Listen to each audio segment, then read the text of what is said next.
Olá, boa noite para você que nos acompanham de casa. Estamos aqui mais uma vez na paróquia Nossa Senhora do Patrocínio, em Maracaí, terceiro dia dentro da nossa programação, em comunhão com o 10º Encontro Mundial das Famílias. Hoje, nessa noite tão especial, também estamos contando com a presença de 2 convidados para lá de especial. Sejam vocês muito bem-vindos. Fiquem conosco nessa próxima hora, onde a gente vai estar trazendo um conteúdo feito com muito carinho. E já para a gente começar, eu gostaria de apresentar para vocês o nosso casal dessa noite, que é a Meire e o Newton. Eles são coordenadores do setor familiar, né, da pastoral familiar da Diocese de Assis.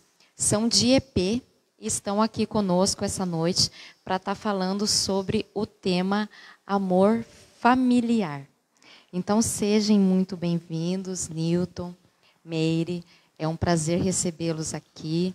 A gente fica muito feliz com a presença de vocês. E para a gente começar, né, para as pessoas que estão nos acompanhando, eu gostaria que vocês contassem um pouquinho sobre vocês, né, como que começou essa caminhada de vocês na pastoral familiar, quem é a Meire, quem é o Newton. Vocês fiquem à vontade, pode dar boa noite para o pessoal, a palavra é com vocês. Uma boa e abençoada noite a todos, que a paz do nosso Senhor Jesus Cristo esteja no coração de todos vocês e nas famílias de vocês, né?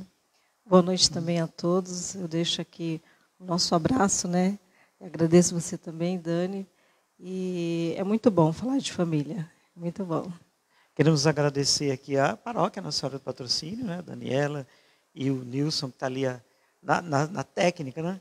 E o nosso querido Padre Zé Martins, por abrir as portas e dizer que não é muito simples estar aqui depois do Padre Anatório, né? E do Padre Alain. Verdade, Mas responsabilidade. Mas falando um pouco da trajetória em relação à família, né? O que nós podemos dizer? Que, na verdade, isso começa com o desejo de ser família. Né? Esse desejo de ter uma família, de formar uma família, já fazia parte deste sonho. E aí, de toda essa história, quando, graças a Deus, me junto a Meire, né, no Sagrado Matrimônio, que também tem esse sonho de ter uma família. E aí, alguns anos atrás, por convite dos nossos grandes irmãos, né, o João Luiz e a Neia, nós fomos participar, né, do encontro subregional da pastoral familiar, na época cantando, né, animando o encontro.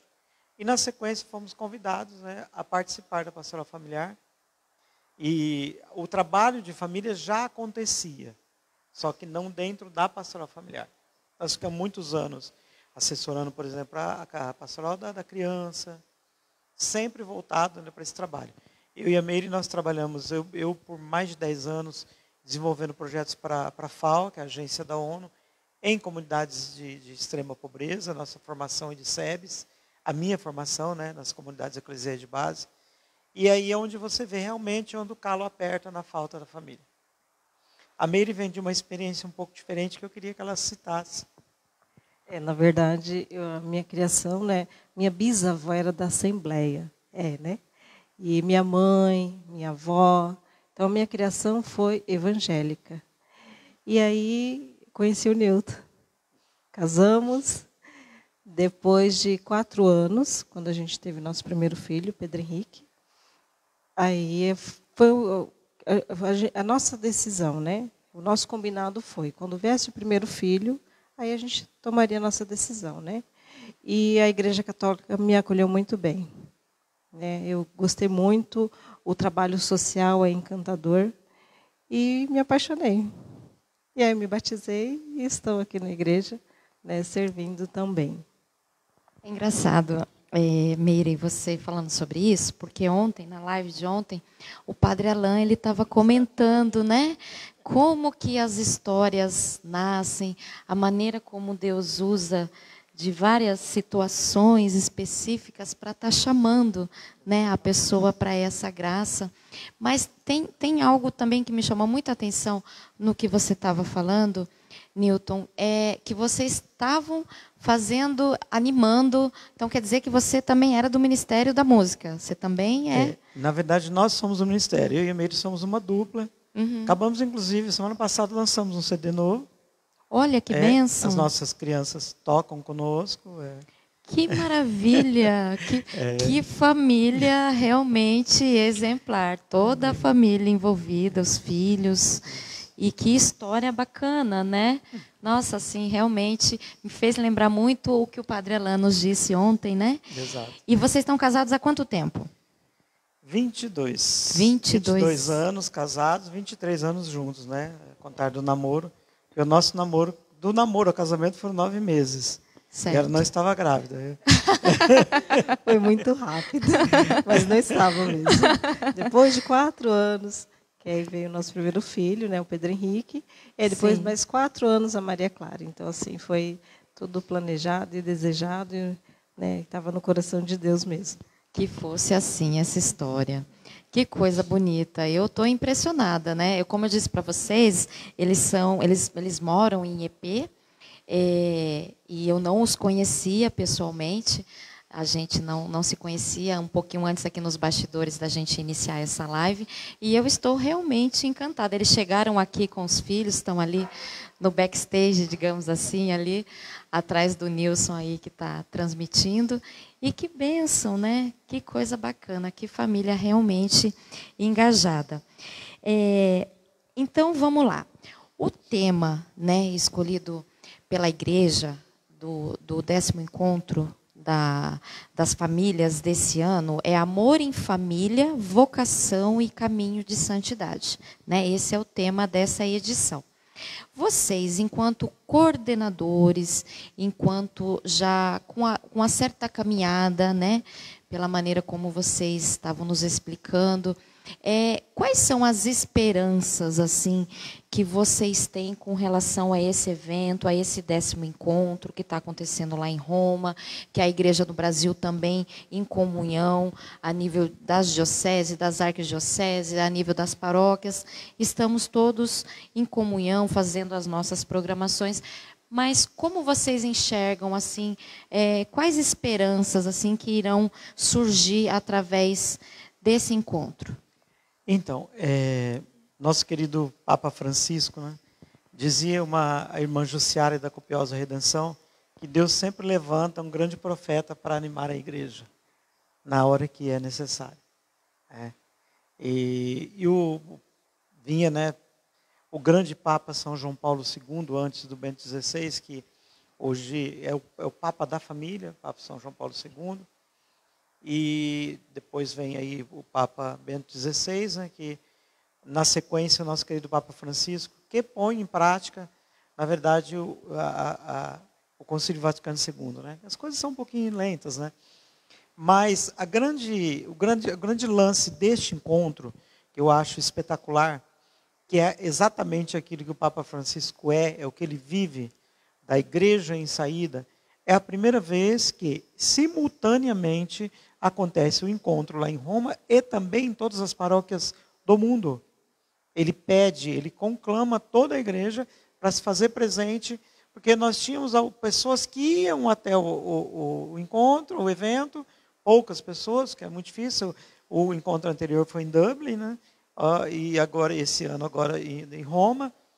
Não é fácil, né? Eu moro em EP, nós, né, moramos em EP, trabalhamos em Florínia e vivemos na estrada. E é muito difícil, você rodar 100, 200, 300 quilômetros. Imagina você ir para Roma, né? Então não é muito fácil isso. E com esse pedido, essa santidade aí do Papa, que foi uma ideia, vamos dizer assim, um profeta, né? Ele se lança pedindo para que toda a igreja participe junto. Então, eu me sinto parte desse evento que acontece em Roma, estando aqui na Paróquia Nossa Senhora do Patrocínio, estando aqui na Diocese de Assis, estamos na Paróquia São João Batista em EP. Ou seja, eu estou sendo uma parte daquele encontro. Então, se você pensa a partir do nome, família, vocação e santidade, né? Veja o seguinte, eu particularmente, de todas as forças que eu tenho, eu acredito que sem a família, a salvação é possível? Particularmente, eu acho muito difícil. Porque, mas eu não quero me casar, eu não vou buscar minha santidade. Claro que vai, com certeza. Mas eu fiz parte de uma família antes.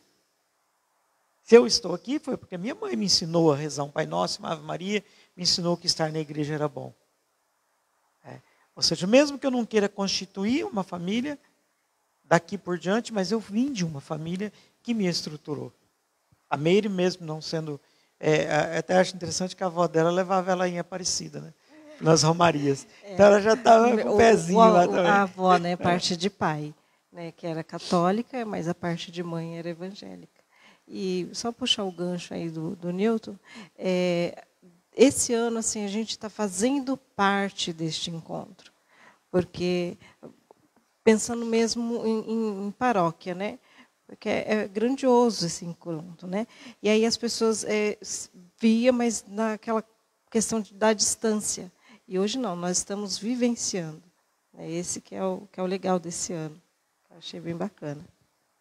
Então, ouvindo vocês, ouvindo o Newton aqui falando, realmente, esse encontro, em 97, saudoso São João Paulo II, foi feito aqui no Rio de Janeiro, inclusive com a presença dele. Eu tive a graça de estar lá, participava na época de grupo de jovens, eu tinha 16 anos, algo assim, tem bastante tempo. E vai acontecendo as suas edições, estamos agora na 10ª, e vocês, né, muito bem colocaram o diferencial, quando a gente fala, né, quais são as esperanças para esse encontro. Esse diferencial é esse conclame do Santo Padre para que haja essa comunhão de toda a igreja do mundo, né? Para não ficar aquela coisa que o encontro foi no Brasil, foi em Roma, foi na Irlanda, e aí quem pôde ir foi, quem não pôde ficou de fora. Então, é esse sentimento de pertença, né? Exato. E normalmente surgem documentos maravilhosos pós-encontros. Sim. Mas demora... Imagina que, dizendo que, na prática, nós estamos vivenciando muita coisa do Concílio Vaticano II hoje, que foi em 60. Imagina você pegar hoje um encontro para depois você vivenciar os documentos. E me lembro agora, muito interessante, o ano passado, nós tivemos o ano do Amoris Laetitia, né?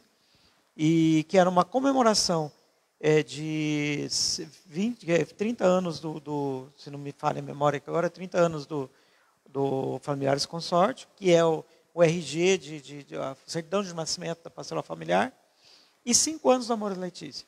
E alguns disseram, vamos lançar outro documento, que é Amoris Laetitia, né, o amor, a alegria do evangelho na família, primeiro documento do Papa Francisco em relação à família. Ele fala, não, nós ainda não vivemos o Amoris Laetitia na sua plenitude. Então, documentos são bons? Com certeza, a base da nossa igreja e um dos pilares, né, são os documentos da igreja. Mas se você não colocá-los em prática, se você não vivenciá-los, de que adianta viver novos documentos, né? Surgirem novos documentos. E muito bem pensado, com toda a sua santidade aí, nosso querido Papa Francisco, vamos caminhar junto a partir de agora. Numa analogia, com certeza muito bem pensada, inspirada, a Jesus, né? Que Jesus, ele não faz por nós. Ele nos chama para caminhar com ele. Caminha comigo. Olha, Senhor, eu quero ver. Teus pecados são perdoados. Senhor, eu quero andar. Teus pecados estão perdoados. Vamos caminhar comigo. O que eu faço para ser salvo, Senhor? Caminha comigo. Caminha comigo. É isso que o Papa Francisco está fazendo. Caminha conosco. Vamos discutir os temas ali na base, no local, para pensarmos o global. Imagine, por exemplo, o documento que vier agora, oriundo deste encontro, o quão mais profundo, com mais propriedade você vai lê-lo, sabendo que você fez parte dele. Você discutiu temas lá do encontro. Aqui na Paróquia Nossa Senhora do Patrocínio, em Maracaí, talvez conhecida mais por terra do Menino da Tábua. Né? Então, assim, eu fiz parte. O Nilson vai dizer, eu fiz parte. O Pedro Henrique daqui, a Maria Clara, daqui a alguns anos, vão dizer, eu fiz parte disso. Eu ajudei a construir. Eu estou emocionado, inclusive. entendeu? Porque é grandioso, é grandioso. É você poder chegar próximo dessa grandiosidade que é o Vaticano, que nós talvez, não sei se a gente um dia vai lá, mas hoje eu estou participando de algo que é de lá. Estamos vivendo mesmo, né? Estamos vivendo, exatamente. Exatamente. E ontem a gente falando também, em alguns momentos, aproveitando essa questão, nós estamos num processo sinodal, estamos aí no sínodo 2021, 2023, que dessa vez é sobre a própria igreja, a sinodalidade. E lá o padre Anatólio ontem, né, nos até explicando que essa exortação, né, ela foi um fruto pós-sínodo das famílias, Exatamente. que foi lá em 2014, 2015. Na verdade, o primeiro sínodo que o Papa Francisco, né, depois, enfim, desde que iniciou o seu pontificado, o primeiro sínodo que ele fez foi sobre a família. E realmente, então, aí fazendo esse paralelo com a sinodalidade, essa maneira como dessa vez a igreja está querendo ouvir a todos, né? Exatamente. Um processo de 2 anos que vem lá da Santa Sé, a nível continental, depois a nível arquidiocesana, a nível diocesana, a nível paroquial, para que todos sejam ouvidos, para que essa escuta aconteça, para que haja essa partilha. Então, vai muito de encontro com esse encontro das famílias desse ano. A gente percebe que a igreja teve esse cuidado de pensar em estar envolvendo também a todos. Exatamente. Né? E você percebe até o modus operandi, o pensamento, o planejamento do Papa Francisco. Ele já pensa no contexto, ele vê o todo. Tudo dele tem esse formato de participação das pessoas, de eu me sentir parte desta igreja, né? De não estar só lá o padre naquele espaço distante, não. E aqui, inclusive, o padre Zé Martins, que é extremamente próximo de todo mundo, né? Sim, então, com a graça de Deus. E graças a Deus vocês também tiveram o padre José Davi, que também é muito... inclusive nosso compadre, tá? Sim, padre ficou Zé Davi, 7 anos lá em EP, O né? padre Davi é padrinho da Maria Clara. O Olha, padre Zé Davi é nosso compadre. Que benção. Tenho certeza que o padre Zé Davi Spessotti está nos assistindo também. Nosso querido. Estou junto aqui com os seus compadres.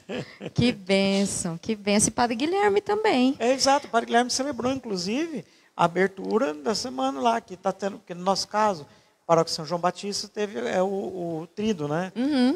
Hoje é dia de São João Batista, sim, né? sim. E ele que celebrou o dia a da abertura. Isso. Sim. Porque... Você sabe que a nossa terra é bem... ela frutifica muito para padres, né? Sim. A vocação religiosa é muito forte. Sim. Vocês já tiveram um outro IEPS aqui, que foi o padre Eduardo, né? Sim, padre Eduardo também. Tem, eu acho que o padre Gustavo Granado também. Padre Gustavo, não padre é? Eduardo, Sim. padre Gustavo, padre Vicente, padre Jonatas aqui, aí nós... padre Olívio, que está em Lupenópolis, irmã Inês, irmã Aninha. E ali coladinho, ali a IEP, que é Nantes, né? Porque hoje em dia é a paróquia de Nantes, mas até alguns anos atrás era uma capela, que pertencia à comunidade de IEP. Então ali a gente também considerava, né, a capela, a comunidade da paróquia de IEP, padre Anderson. Que foi o último padre da paróquia, o último padre ordenado na paróquia de São João Batista. E depois o padre Guilherme, que também é de Nantes, porque o padre Anderson e o padre Guilherme são de Nantes. Exatamente. Eu ainda brinco com eles e falo, gente, mas IEP e Nantes é um celeiro de vocação Glória sacerdotal, né? É uma bênção, parece que entra ano, sai ano, só vão mandando para o seminário. Glória Olha que, a Deus. né? Glória a Deus mesmo. E a gente falando em comunidade, em paróquia, em capela, em padre, em caminhar junto. Ontem mesmo o padre Alain, num momento muito bonito aqui, ele explicando que a vocação ela nasce no seio da família, mas ela se confirma e ela aflorece no seio da comunidade, né?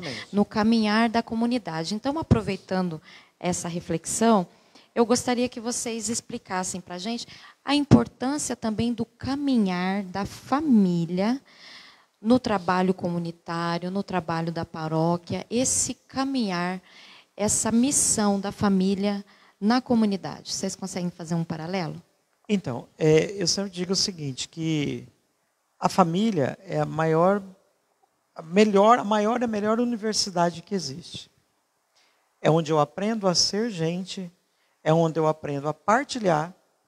Eu digo o seguinte, onde tem uma única TV, eu tenho que negociar para assistir, né? Então, quando eu coloco uma TV em cada quarto, daí é diferente. Mas se eu tenho que negociar para assistir a TV, eu entendo que o mundo não é só meu. Se eu brigar com meu irmão, ele vai continuar sendo meu irmão. Até a noite eu tenho que fazer as pazes. Então, eu aprendo a viver. Se eu não consigo me entender dentro da minha família, se eu não consigo conviver com irmão, pais, eu não consigo conviver em lugar nenhum. Então, essa pequena comunidade, e a partir do momento que essa pequena comunidade se abre à comunidade maior, que é a comunidade de igreja, toda a cidade, porque nós temos grandes amigos, grandes irmãos, que não são da Igreja Católica. E a comunidade é um todo, de comum unidade. Então, se eu não levo essa minha família a viver com essa outra grande família como comunidade, eu não vou descobrir a minha vocação, eu não vou descobrir a que eu vim. Que sentido faz eu viver só para mim? Não existe possibilidade, não existe... Como que eu vou viver uma vida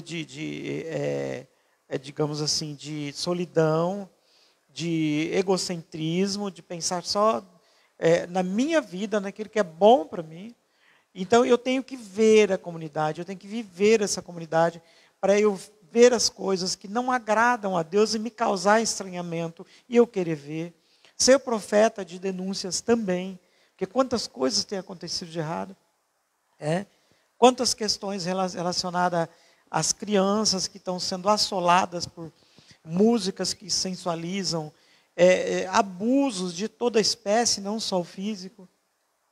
Eu, por exemplo, eu sou diretor de escola, então convivo, a Meire é professora também, a gente convive diariamente com questões que você tem que sentir a dor da comunidade.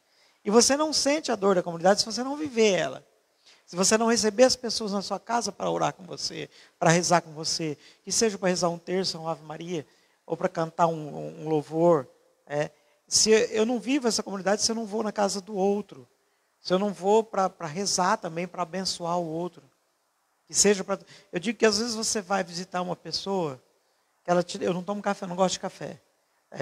E às vezes a gente chegava em algumas casas, que eles davam o café, e o café forte, aquela coisa, né? E às vezes até assim, algo que não me agradava, mas eu tomava. Porque era a única coisa que a pessoa estava dando o melhor dela para mim. E se eu não conviver com essa comunidade, eu não entendo isso. Eu não vou ter essa sensibilidade. Se eu viver só para mim, ter a minha vidinha do jeito que eu quero ali, acordar do jeito que a hora que eu quero, o cafezinho do jeito que eu gosto, tudo certinho ali, que vida é essa? Eu não vivo sozinho. Nós somos irmãos dos italianos, dos norte-americanos, né? Lá do povo da Ucrânia, inclusive muito mais do povo russo, né? De que nesse momento necessita de tanta oração. Então, se eu não viver essa comunidade, como que eu vou caminhar? Como que eu vou aprender e descobrir a minha vocação e colocar a minha vocação em ação? Meire, por favor, me corta, tá? Porque senão eu não falo. Eu até falante, eu falo menos. Mas isso é ótimo. Essa questão aí, né? Então, se a gente não aprende dentro de casa a partilhar, a respeitar, a pedir perdão, né? Então, como que eu vou aprender a fazer isso lá fora? Como que eu vou trabalhar ali minha comunidade e ter essa visão que o Nilton falou, né? Mundial mesmo, né? De sentir o que o outro está sentindo, o sofrimento e tudo isso. Então, lá dentro, sim, com seu filho, sua filha, desde pequenininho.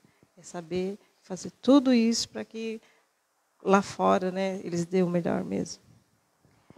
Dentro daquilo que o Newton explanou aqui para a gente, eu entendi algo assim, que me chamou muita atenção, é como se você estivesse dizendo, assim, em outras palavras, que a nossa missão é conhecer realidades diferentes da nossa.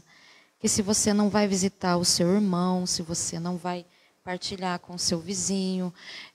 Você fica preso naquele seu mundo fechado, e a família não é uma instituição para si própria apenas fechada, né? Ela deve expandir. E isso é realmente muito interessante. O nosso pároco aqui, né, o padre José Martins Cardoso, ele sempre que pode, ele prega muito essa questão da igreja em saída, da família igreja doméstica, da gente estar saindo, visitando a comunidade, conhecendo os nossos irmãos. E me lembrou muito essa fala do Newton, né?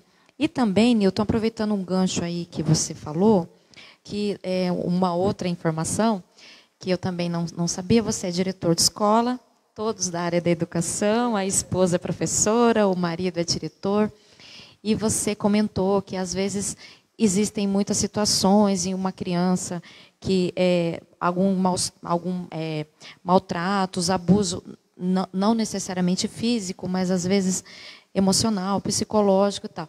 Você consegue fazer um paralelo desse tipo de situação com uma família que seja desestruturada, aquela família que não tem aquela estrutura? E quando a gente fala desestruturada, a gente não está falando aqui de questão financeira, tá? A gente está falando daquela estrutura de ter uma boa espiritualidade, enfim, acho que você está entendendo o que eu quero dizer. Faz sentido isso? Então, todo esse histórico aí, eu falo que ele começa nos anos 80. Por quê? Nos anos 80, nós tivemos a abertura política. Nós tivemos, desde 64 até 84, uma ditadura militar. Desculpa, a minha formação inicial é professor de história, tá? Então eu gosto disso. Que maravilha. Então, o que acontece? Com essa abertura política, ela também abriu outras coisas. Outras coisas se permitiram. Então, pensa aquela pessoa que fica presa, uma pessoa que fica presa uma vida inteira. De repente você solta, abre a porta e fala: o mundo é seu. Então, muitas leis vieram em 88, com a primeira Constituição, que realmente é considerada Constituição Cidadã. E ela permite muitas coisas. E quando é tudo muito novo, também vem coisas que não são muito agradáveis. Aí é como quando você aprende a andar, que você sai correndo e tropeça e rala.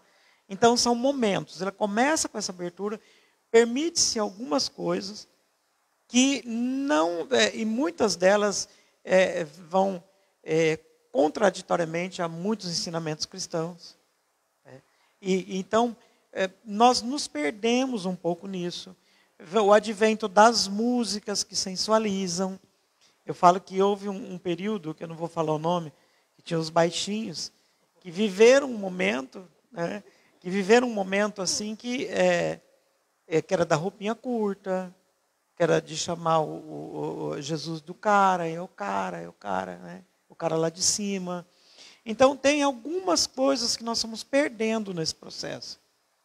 E nessa perca desse processo também, nós tivemos muitas pessoas que começam a ter filhos muito novos, sem ser planejado. Acontecia antes, claro. Mas agora, você tinha a liberdade de poder fazer. E tudo bem. Até nas nossas formações da catequese pré-matrimonial, né, no primeiro encontro a gente conversa sobre isso. Que hoje você tem garantias de direitos civis, independente de casar ou não. Então, esses direitos que vieram, muitos direitos, sem eu ter muito entendimento deles ainda, porque antes não tinha, permitiram que muitas famílias virassem mães solos, pais solos, filhos criados pelos avós, e também a questão do advento do quanto se explodiu a questão do capitalismo. Porque hoje é quase que inadmissível pensar na mãe cuidar do filho, de ficar em casa cuidando do filho, mesmo que ela tenha condições financeiras. Então, a grande maioria, por necessidade ou não, vai para o mercado de trabalho. Muita necessidade. Outras têm a possibilidade de ficar cuidando dos filhos.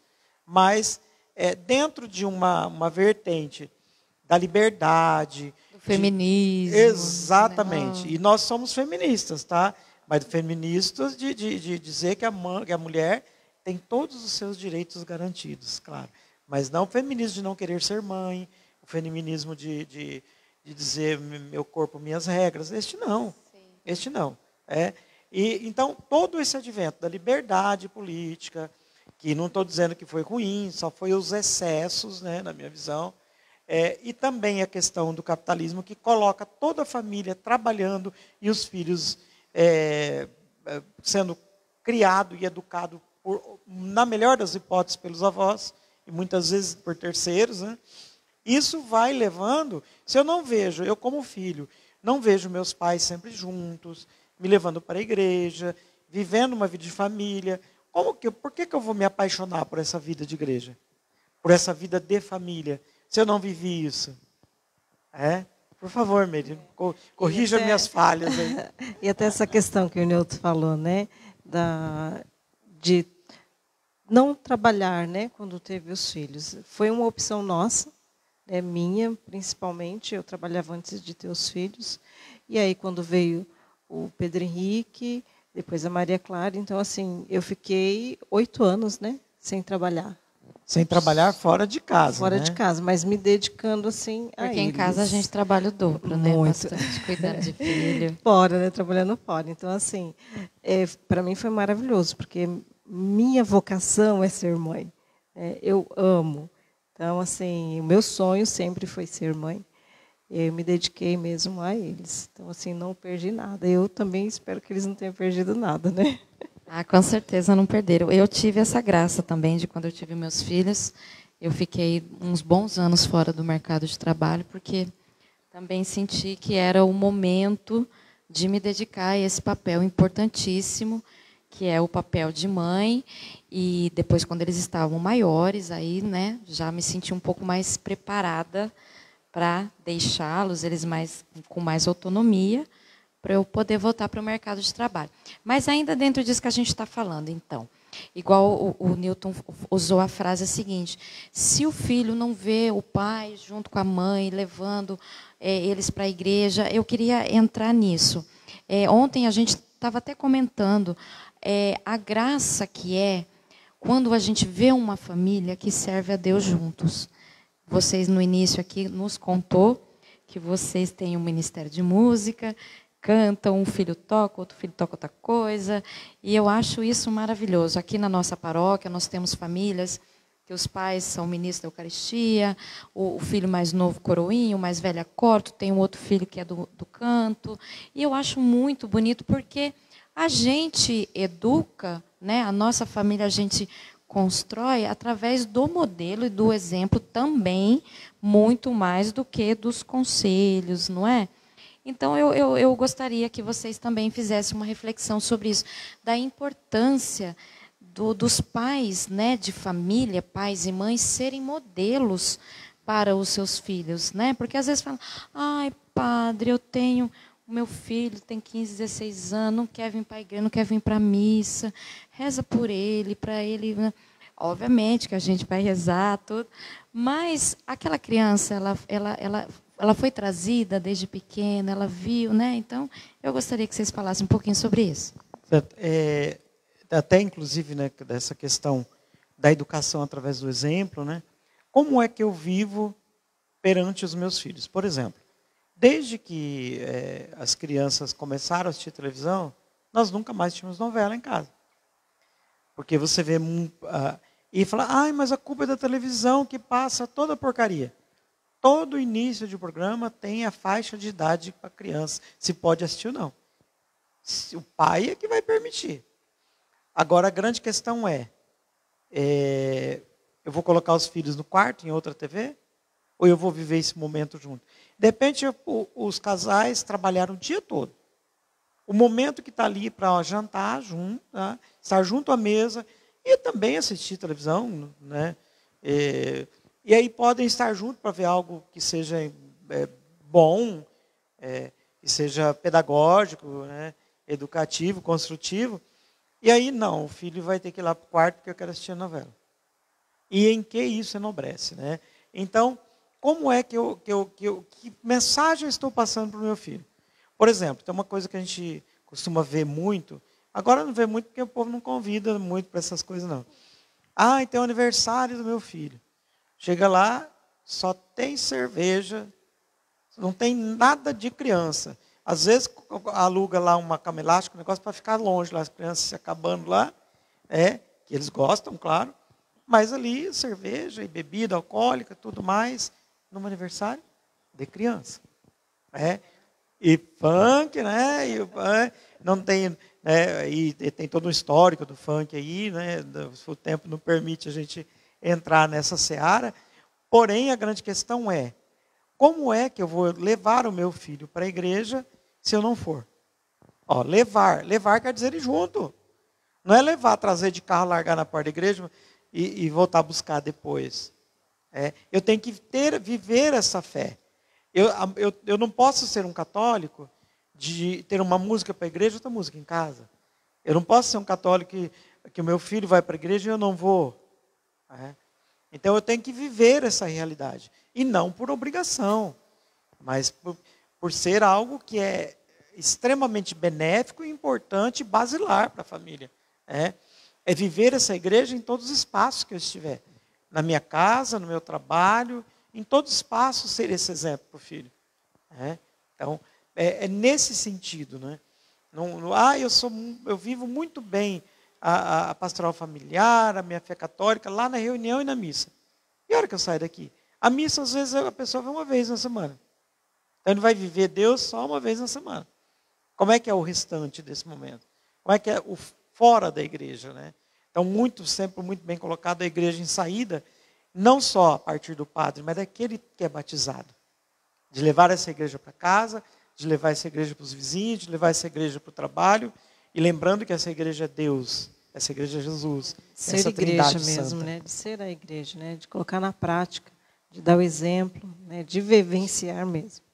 Sim, né? É através do nosso testemunho de vida. Exatamente. Né? Porque às vezes a gente acaba dando contra-testemunho. Né? Com certeza. Porque a maneira como a gente leva a nossa vida é contra-testemunho daquilo que a gente, igual ele estava comentando, né? O Newton, eu me encontrei na pastoral familiar, eu gosto, eu faço parte, mas saiu de dentro da igreja, saiu de dentro do encontro da pastoral, está com contra-testemunho, porque não está vivendo. Exatamente. Você vê, por exemplo, até algo que nós estávamos comentando antes aqui do início, né, com a Daniela, por exemplo, os eventos que acontecerão amanhã.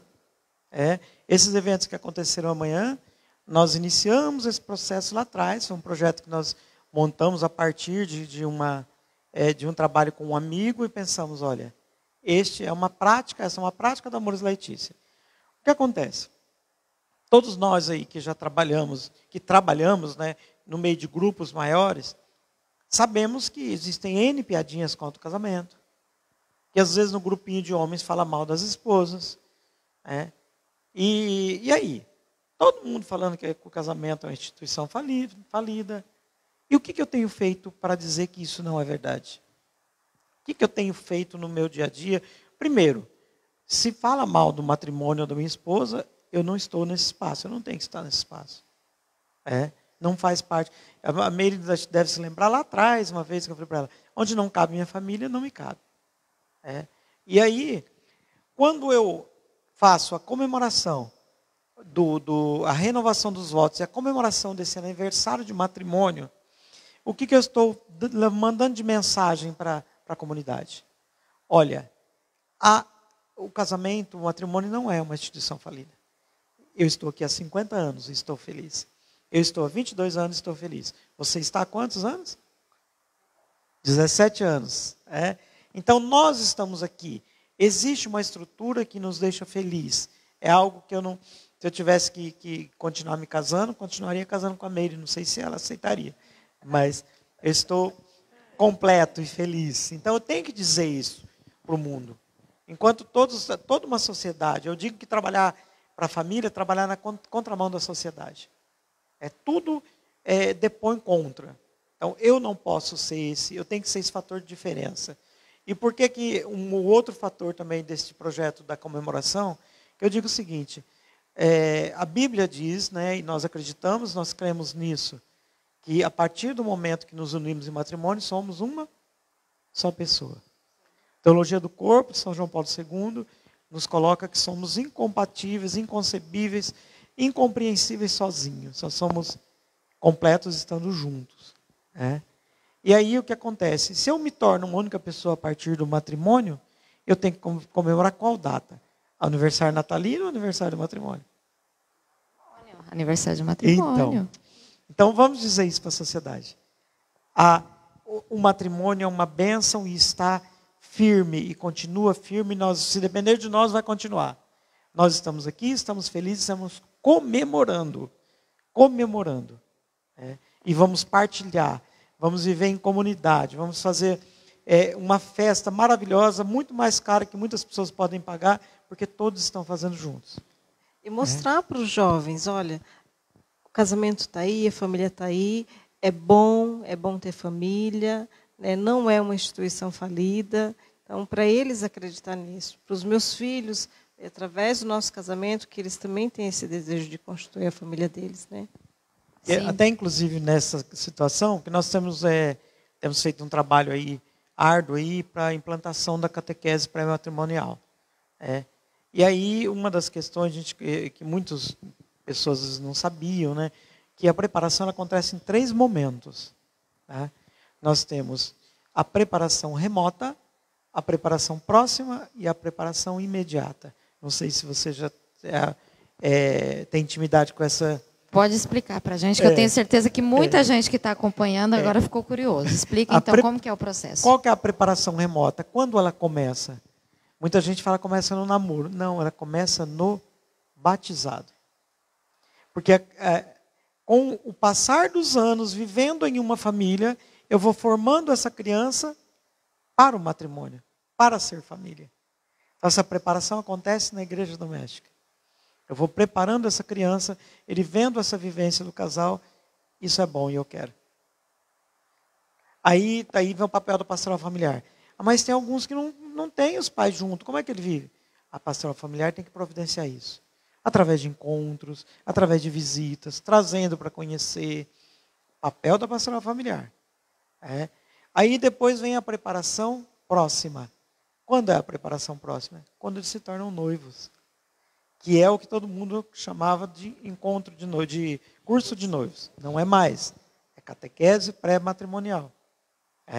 Que é um caminho. Catequese pressupõe caminho. Essa que nós utilizamos, esse formato, são 11 encontros. Aproximadamente uns 3 meses. E é maravilhoso. Quando acaba, a pessoa fala, nossa, já está acabando. E aí, sabe aquele momento que você vai lá falar com o padre? Essa é a preparação imediata. Então, são 3 momentos. Então, todo o histórico dele que começa aprendendo com a família. Vamos fazer até uma lembrança aí da música Utopia, do Padre Zezinho, né? Das muitas coisas no meu tempo de criança, né? Guardo vivo na lembrança, o aconchego do meu lar. Não dá uma vontade de ser família? Você ouvindo isso? Dá uma saudade. Ser e ter a família, né? Então, essa preparação. Olha a importância da família, do casal, para a vida, da continuidade da família. Você já entrou, inclusive, na próxima pergunta aqui que eu ia fazer, que é a importância da vocação, né, ao matrimônio. Porque, da maneira como você estava explicando, nessas 3 etapas, aquele primeiro que é no batizado, de estar nessa família, porque a família nos prepara para as vocações, para o chamado de Deus, porque Deus chama a todos nós, para vocações diferentes, né? Exato. Para a vocação religiosa, ao sacerdócio, para a vocação ao matrimônio, como você mesmo também tinha dito um pouco anteriormente. Eu não quero me casar, eu não quero constituir família. Tudo bem, mas ele veio de uma família, ele pertence a uma família. Ele pode não pertencer a uma família enquanto pai de família, mas ele pertence a uma família, então, enquanto filho, porque enquanto, né, o seu filho ainda não nasceu, você ainda é o filho de alguém. Exatamente. Não é verdade? Então, a pergunta, na verdade, no qual você já até navegou muito sabiamente, era essa questão. Qual que é a importância da vocação ao matrimônio? Porque a gente sabe que a vocação familiar, a vocação ao matrimônio também é um chamado de Deus. E como você estava mencionando, que quando no seio da nossa família, quando somos batizados, é o papel da família já nos preparar para esse chamado, que no caso especificamente ao chamado ao matrimônio. Eu achei muito interessante. Você já até roubou minha pergunta aqui. Então, nenhuma vocação vai acontecer se não houver a vocação ao matrimônio, né? Então, eu me lembro, quando criança, né? O Pedro Henrique, então, vocês costumam tomar tereré aqui também, né? De vez em quando, no calor, sim. Opa! Aí o Pedro Henrique, pequenininho ainda, pegava aquela bombinha do tereré, abençoando igual o padre. Aí um dia nós estávamos conversando, ele falou assim, olha, se eu fosse bispo, eu falei, eita, o padre Maurício falou assim. Então, assim, esses desejos, eles só vão surgir a partir da família. A partir desse contato com a igreja, e é a família que vai conduzir tudo isso. Então, eu falo que se acaba a vocação... Eu me lembro de uma fala do então candidato a presidente, hoje falecido, o Enéas.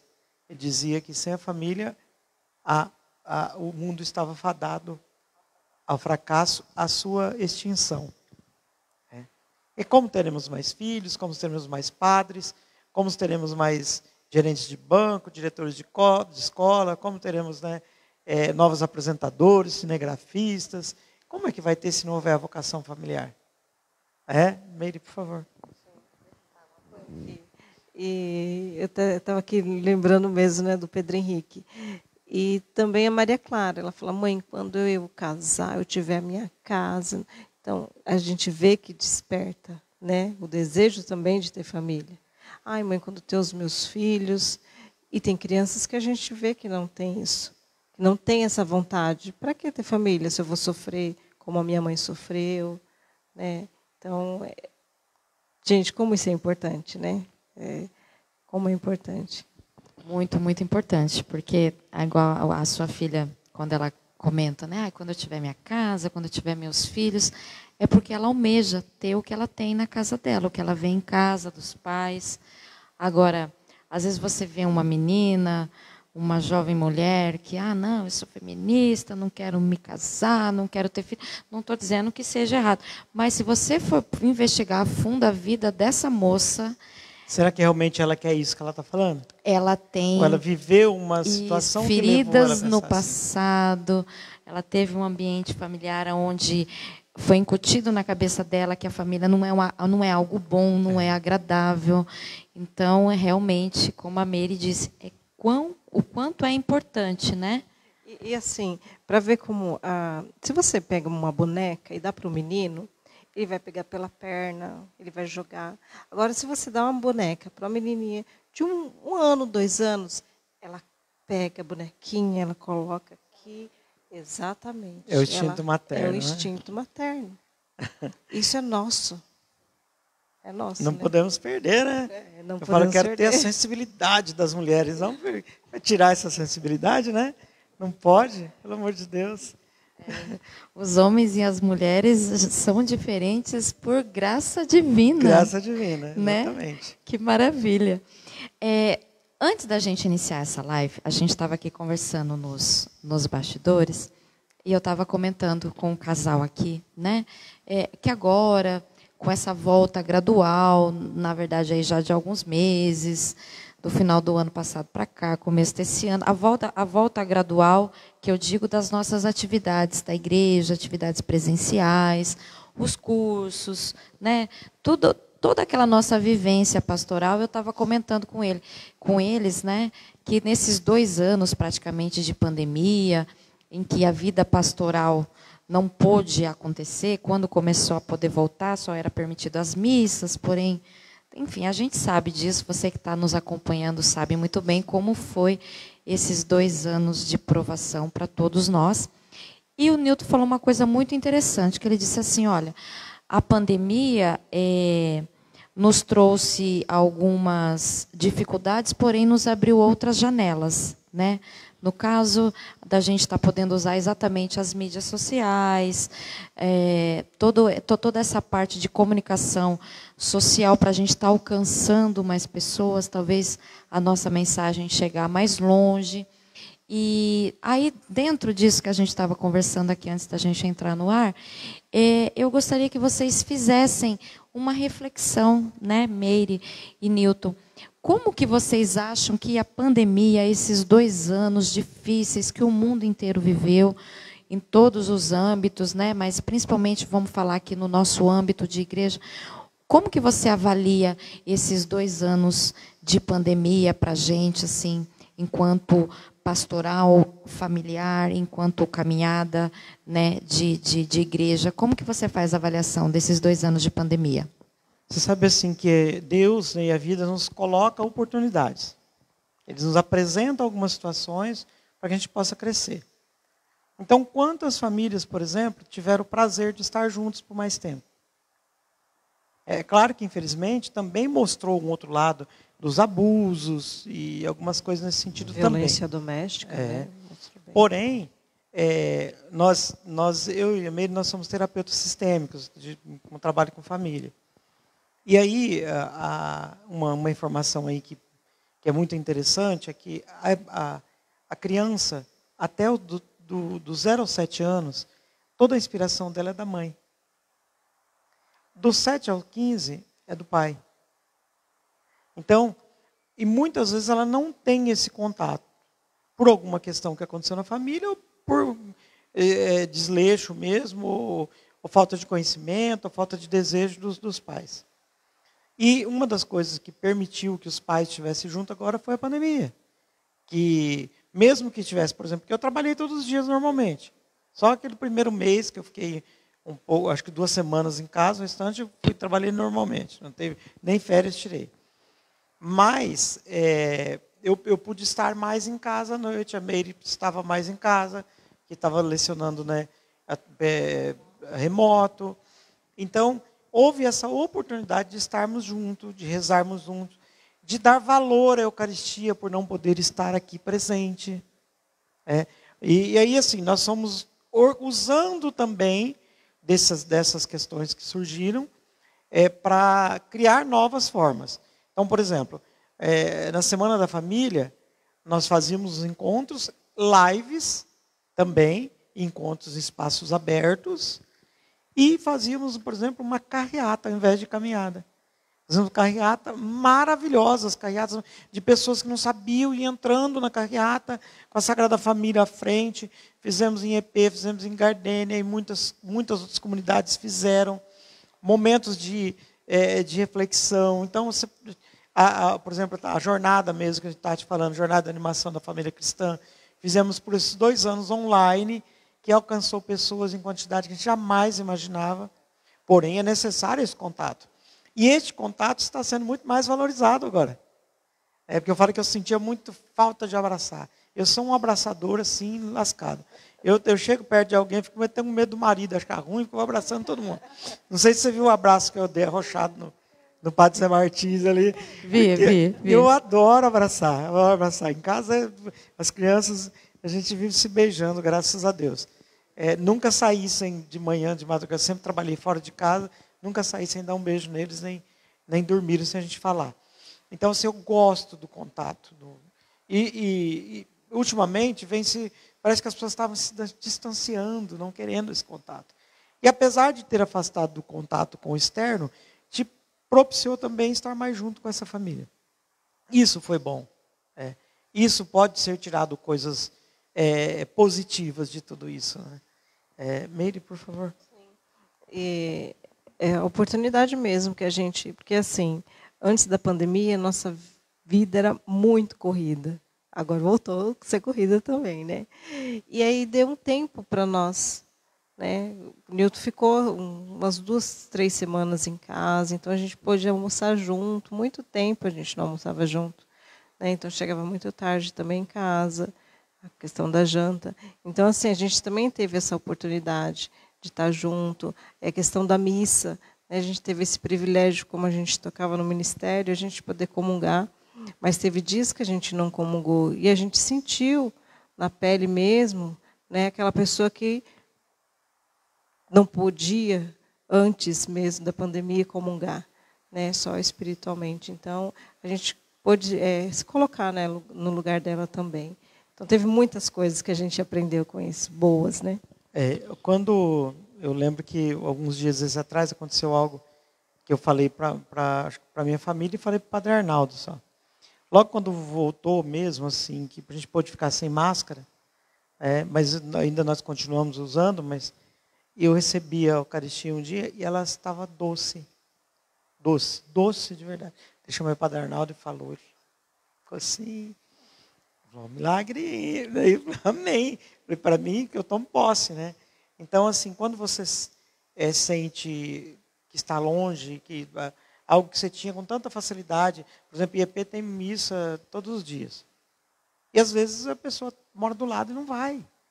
E nesse período de 2 anos não podia. Nas pequenas coisas a gente deu valor, né? Que passava despercebido, não que a gente não valorizava, mas passou despercebido, né? E esse período, até que a Mary falou, quando entrou a pandemia, nós tínhamos pregação e formação para dar, acho que por uns 2 anos para frente. Todo final de semana a gente viajava. E não era um dia. A gente viajava na sexta e voltava quase na hora de trabalhar na segunda. Glória a Deus, as crianças estão sempre junto com a gente.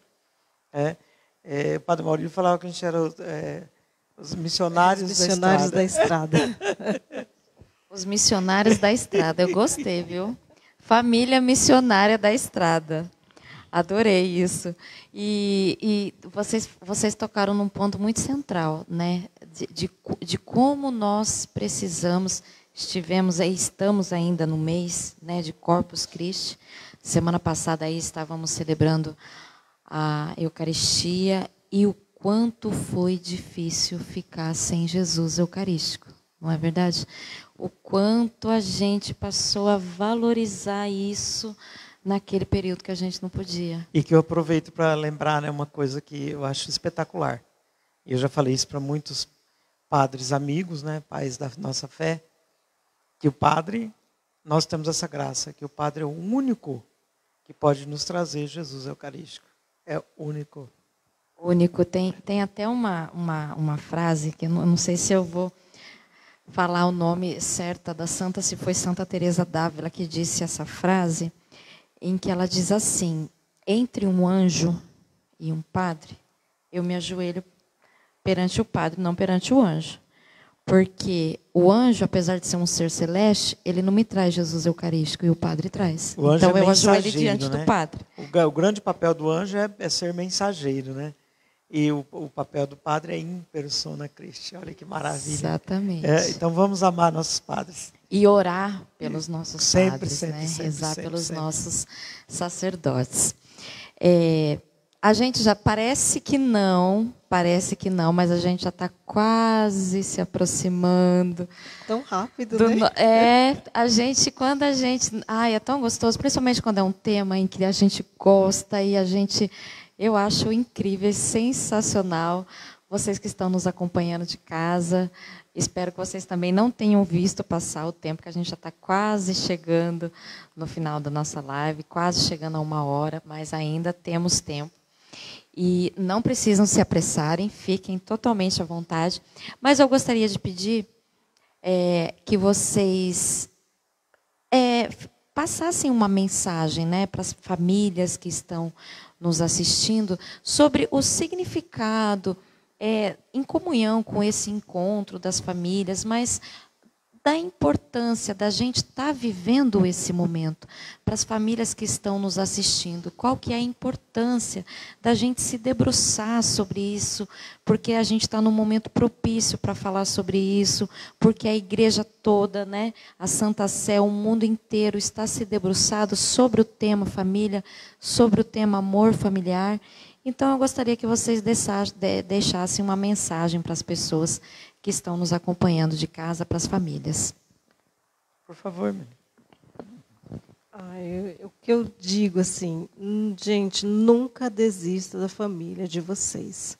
Né? A gente não sabe. Todas as famílias têm suas dificuldades, né? Mas assim, não desista, porque vale a pena. E quando a gente consegue vencer as barreiras, as dificuldades, é alegria no céu. Alegria no céu. Alegria no céu, que lindo. Eu sempre digo o seguinte, que além da sua família, você tem o dever de se preocupar com a outra família. E tem até uma questão que eu brinco muito, mas eu brinco de forma muito séria, que às vezes você olha para uma criança e fala, esse moleque, sem educação, não sei o quê. Cuidado. Cuida dele, que ele pode ser seu genro. Cuida dela, porque ela pode ser sua nora. Então, eu tenho que me preocupar com o outro, mesmo que seja pelo egoísmo de ter alguém muito bom na minha família. Eu trabalhava num espaço e um dia teve um assalto na cidade que eu trabalhava, e descobriram que ia ter esse assalto, e a polícia foi esperar dentro da casa os bandidos, e houve um tiroteio, morreu bandido e polícia. E aí a pessoa que trabalhava atrás de mim falou, olha, a minha filha falou, a tia, que era babá das meninas, o amigo dela morreu. Aí quando foram descobrir, o amigo era o bandido que tinha morrido. Então não adianta eu subir o muro, colocar cerca elétrica, porque alguém deu o toque do que tinha na casa, onde conseguia entrar. Então o problema chega até a minha casa. Então se eu acho que eu posso me fechar e não me preocupar com o outro, esse problema uma hora vai chegar em mim. Não adianta jogar o lixo no rio, que ele vai transbordar e vai encher minha casa. Então, mesmo que seja pensando em você, cuide da outra família. Cuide. Mas que seja por entender que você é uma extensão dela. Você viu agora aí a questão do DNA mitocondrial? Que todos temos um pezinho lá de uma única mãe. Nós já sabíamos disso, né? Então, como é que é? Nós já sabíamos disso. Então, quando você cuida do outro, da família do outro, você está cuidando de você. Isso não tem o que falar. Então, é isso que eu quero dizer. Cuide da sua família e da outra como se fosse a sua. Porque ela é a sua. Aproveite esse momento de graça que o Papa nos pede para estar junto, para caminhar junto. Entenda que esse gesto foi grandioso para que nós nos entendêssemos que nós somos uma extensão de Roma, do papado. Nós somos essa extensão. Nós somos todos únicos. O DNA cristão está em todos nós. Então aproveite esse momento, mas não viva somente este momento. Que ele se perpetue, que você entenda que a pastoral tem que continuar lutando na sua comunidade. Se ela está precisando de ajuda, vai e ajude. Assim como esse entendimento de que eu tenho minha pastoral, eu tenho meu leque, por exemplo. Qual que é o grande objetivo da pastoral familiar? Evangelizar famílias. E a família está onde? Está lá na catequese, está no ministério extraordinário da Eucaristia, está no ministério da palavra. A família está em todo lugar. Então, por exemplo, na hora que a gente foi montar o tapete do Corpus Christi, ficou separado? Todo mundo se misturou. E é exatamente isso. Então eu sei aonde que eu tenho o meu foco, mas eu tenho que entender que eu faço parte de todo esse conjunto, de toda essa comunidade de igreja. Então você vê que tudo gira em torno de família. Então aproveite, sempre aproveite. Eu nunca me esqueço que teve um período que eu estava ainda em São Paulo, e eu chegava, nos últimos dias do mês, eu tinha que fechar relatório, e eu chegava 10, 11 horas da noite, né? E o Pedro Henrique tinha um aninho, não tinha um ano ainda, né? Não tinha um ano ainda. Aí um dia eu cheguei querendo entrar de 4 pés na casa, tanto que eu saía 5 horas da manhã. E lá, saía 5 horas da manhã para pegar o ônibus 7h30, chegava 9h30 no trabalho e era 32 quilômetros. Aqui 32 quilômetros sai com 15 minutos, né? E aí eu cheguei perto do berço dele, ele sorriu. E esse mesmo sorriso, quando a Maria Clara nasceu, que ele falava muito com ela na barriga, cantava para ela, quando a gente chegou do lado dela na maternidade, ela sorriu para ele, a gente tem foto disso. Então, assim, essa ligação precisa ter, esse sentimento de unidade precisa permanecer. Que bênção, que história bonita. Muito lindo, viu, Pedro? E vamos partir do pressuposto aqui, também, que eu pensei aqui numa situação também. Muitas pessoas nos assistem das 4 regiões da Diocese de Assis, muitas famílias, né, que compõem a pastoral familiar das suas paróquias. Porém, tem muita gente que, com a graça de Deus, pode estar nos assistindo, que não pertence a nenhuma pastoral da igreja, e nos ouvindo, né, ouvindo a Meire, ouvindo o Newton. Falou, nossa, eu gostei do que esse casal falou, eu estou querendo entrar para isso aí, né? Eu quero fazer parte. O que eu preciso fazer? Essa pessoa que está nos assistindo, que ela vai na igreja, ela frequenta as missas, mas ela agora, né, Deus usando desse casal maravilhoso, chamou essa pessoa que está nos ouvindo, que agora falou, não, agora eu vou sair da pastoral do banco, que eu estou ali sentadinha, e quero ir servir. Então, qual que é o primeiro passo? O que ela deve fazer? Ah, não, eu e minha família queremos servir, vou levar meus filhos, quero que o meu marido participe. Então, qual que é o procedimento? Eu me lembro de Josué, né? Vocês eu não sei, mas eu e minha casa serviremos ao Senhor, né? Procure o seu pároco, procure o seu coordenador de comunidade e pergunte, olha, tem a pastoral familiar aqui? Não tem.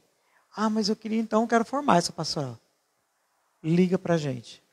99683-7906, 99794-7222. Repete. 99683-7906, 99794-7222. Tá? DDD 18. Então, entre em contato com a gente, tá? Dê um toquezinho e a gente liga de volta. Não é 0800, mas a gente liga correndo. Porque a gente não quer perder ninguém, nenhuma oportunidade. E tem, inclusive, e a gente ajuda a encaminhar. Ah, mas eu não moro aí na Diocese de Assis, eu moro em outra diocese. Não tem problema, a gente entra em contato com a diocese, vai atrás e informa onde que vai ter a pastoral familiar. E, inclusive, o seguinte, tem uma outra pastoral que é urgente que a pessoa saia. A pastoral do Melindre. Então, sai essa eu não conheço. Tem um povo que é meio melindrado, né, e atrapalha a obra de Deus. Então, sai da pastoral do Melindre e da pastoral do banco e vem para a pastoral familiar. A pastoral do banco eu conhecia. Na verdade, eu conhecia a pastoral do banco, esse termo, através do compadre de vocês, Padre José Davi Pessotti, que ele que brincava muito com isso, né? Eu tirei a Daniele, porque ele me chama de Daniele. Eu tirei a Daniele da pastoral do banco, isso há uns 10 anos atrás, eu acho. Da pastoral do banco, e agora ela está com o pé em todas as pastorais, né? Agora a pastoral do Melindre eu não conhecia, não. Tem às também. Vezes tem os Melindres, né? Mas Deus entra com a graça, com a obra, né? E você estava falando que está chamando Daniela, né? Ninguém que eu conheça, né, me chama de Newton. É Niltinho. Ah, Niltinho. Niltinho. Eu acho que a única pessoa que chama de Nilton sou eu, mas todo mundo é Niltinho. Niltinho. Todo mundo é Niltinho. Ah, eu acho que é porque eu conheci o casal hoje, né? Eu falei, não tem tanta intimidade que você falou assim. Da Daniela, eu lembrei, né? Mas eu já vi lá no celular que é Dani, né? É, Dani, eu também. Se falar Daniela, eu queria falar com a Daniela, menina. Quem? Eu queria falar com a Dani. Ah, tá, vai ali em tal lugar que é tal. Mas, gente, então vocês que estão nos acompanhando, a gente está caminhando para encerrar. Lembre-se, se na sua paróquia, se na sua comunidade ainda não tem a pastoral familiar, mas vocês gostariam de montar, não tem, então vão montar. Anotaram aí o telefone, essa live vai ficar gravada, vocês voltam lá, pega o telefone da Meire, do Niltinho, agora no finalzinho, agora já peguei intimidade, agora já pode chamar de Niltinho. Vocês pegam o telefone deles, ligam, eles vão dar todo o suporte, toda a orientação, tudo o que vocês vão precisar fazer. Se na sua paróquia já tem essa pastoral, procure. Vocês vão descobrir a graça que é servir a Deus, servir a igreja, a alegria que isso nos traz, não é verdade? Com certeza. Inclusive, eu estava falando isso para um casal, né? Carol e José, né? Que nós estamos formando lá para o matrimônio. E a gente falando da alegria que é. E quem está de fora, às vezes fala, nossa, que música chata. Olha que negócio chato, e todo dia ali, todo final de semana, eu podia estar deitado em casa. Mas você não tem ideia o que é. Então, tudo aquilo que muita gente precisa de algumas muletas para ficar esfuziante, inebriado, nós temos tudo isso no Espírito Santo. A gente viaja, a gente vive em plenitude. Às vezes a gente fica meio xarope, né? Mas volta rapidinho. Tem BO? Tem, mas no final dá tudo certo. Dá tudo certo com a graça de Deus. O Espírito Santo é quem faz a obra, quem vai agindo, guiando, tomando a frente. Então, pessoal, você que está aqui conosco até esse horário, nos acompanhando, fica o meu muito obrigado pela companhia de vocês. Espero que vocês tenham gostado desse conteúdo que a gente preparou, desse presente, né, desse tesouro, desse bate-papo tão frutífero que foi junto com esse casal, o Newton e a Meire. Obrigado mesmo pela companhia. Compartilhe essa live com seus amigos, né, para que a gente possa estar evangelizando, levando a evangelização para mais lares, para mais pessoas. E, para finalizar, vou pedir para o casal também aqui se despedir de vocês. Desde já, a gente agradece muito a sua companhia. Até a próxima vez. Fiquem todos com Deus. E a gente finaliza com a despedida aqui, o boa noite do casal, começando pela Meire. Eu gostaria muito de agradecer, né, a todos que estão aí, que vão estar assistindo depois, né, deixar o nosso abraço. E Deus abençoe a família de vocês e não deixem de rezar pelas famílias. Nosso obrigado de coração. Né? A Paróquia Nossa Senhora do Patrocínio, a Dani, o Nilson, o Padre José Martins, ao nosso querido Padre Anatólio, nosso assessor, né? E está caminhando conosco aí também. E pedir que a Sagrada Família abençoe a todos. E que elas continuem sendo nosso exemplo, nosso caminho, nosso foco. Amém? Amém. Até a próxima, pessoal.